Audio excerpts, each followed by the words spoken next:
My heartfelt and sincere condolences go to the families of those who lost children in that South Korean ferry crossing disaster. And apart from that, now I'm just wondering.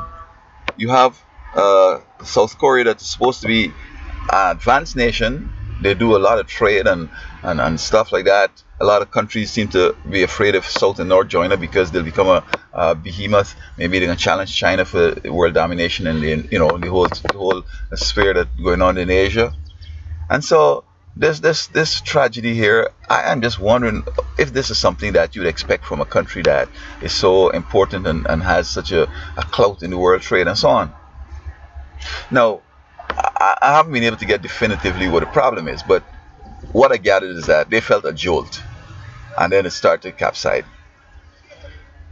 This is a ferry, it carries vehicles and so on. Now, I'm not sure if basically it was filled or what was the case.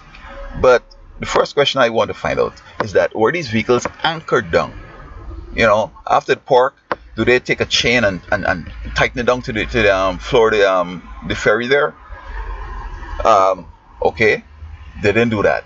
Could it have been that a wave took the ship and tossed it a little bit and all these vehicles just pile up on one side? Well, that would be a good reason for it to start to sink on one side, to capsize. Now, the other question is, for an important nation like South Korea, listen, when people are crossing on these ferries, and make this standard now, this is the law, okay? I'm saying this is the law, and you just obey the law and do what needs to be done. When people are marching onto a ferry, you hand them the life jacket straight up. You don't wait until there's a disaster and then we're gonna do. It doesn't take time at all. You just hand them, here's your thing, let's go, and they can put it on. You ensure to put it on, all right? And when they're coming off, they just take it off and just drop it in a pile. Okay, that would have saved a lot of lives, because what I understand is that when things begin to get precarious, the captain is going to say, don't move, stay where you are. Something like 911, and people want to leave the building, but people tell them, no, don't leave, don't leave. You wonder whether those people saw something that nobody wanted anybody to hear about. Okay, all phones jammed and whatever. You know what I'm saying? You can't come out, because if folks know that wires were in that place and place was corded off and things different, they're gonna throw a spin on the spin that is spinning around. See what I'm saying? So I think that these blunders basically are three blunders. One, those vehicles might not have been anchored down. Two, every passenger supposed to have life jackets, wearing it right through. Oh, and also they should have enough lifeboats for all people. The maximum that a boat could have, they should have a little more space, because you might have some big arse people, you know what I mean? You have obese people all over the place, and so while you might have 400, but with the big arse and them, you might have, like, if you have 420, see what I'm saying? So have space for 450, all right?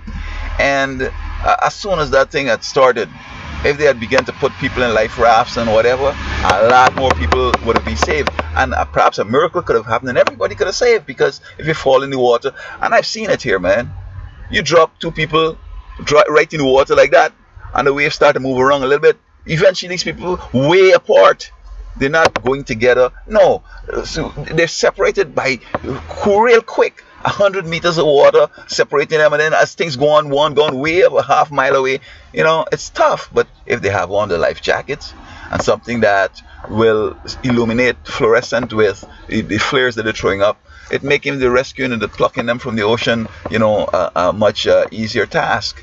And we see also the other North Sea ship, that ferry that also capsized. They left some door open and water come in and flood the thing, and then bam, it's over.